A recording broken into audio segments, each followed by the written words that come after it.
بسم اللہ الرحمن الرحیم۔ آج کا ہمارا ٹاپک نماز فجر اور عصر کے بعد نوافل نہیں پڑھنے چاہیے۔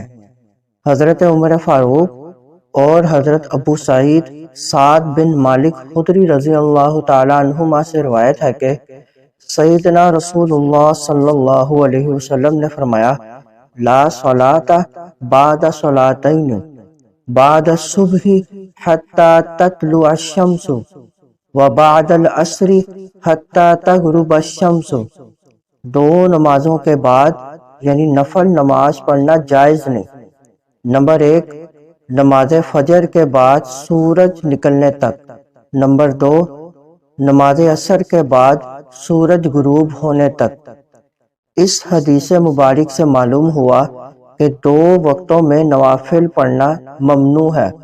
نمبر 1 فجر کے پورے وقت میں سنت فجر کے علاوہ کوئی نفلی نماز جائز نہیں۔ سنت کی ادائیگی بھی فرض نماز سے پہلے کی جائے۔ فرائض فجر کے بعد سنت ادا کرنے کی اجازت نہیں۔ نمبر 2 نماز عصر ادا کرنے کے بعد سورج غروب ہونے تک نفل نماز جائز نہیں۔ نماز سے پہلے نوافل ادا کر سکتے ہیں۔ اوقات مکروہہ میں 2 رکعت نماز طواف بھی نہیں پڑھ سکتے، اس لیے کہ حضرت معاذ بن افرا رضی اللہ تعالیٰ عنہ نے عصر کے بعد طواف کعبہ کیا اور نماز طواف نہ پڑھی۔ کسی کے سوال کرنے پر یہی حدیث مبارک بیان فرمائی۔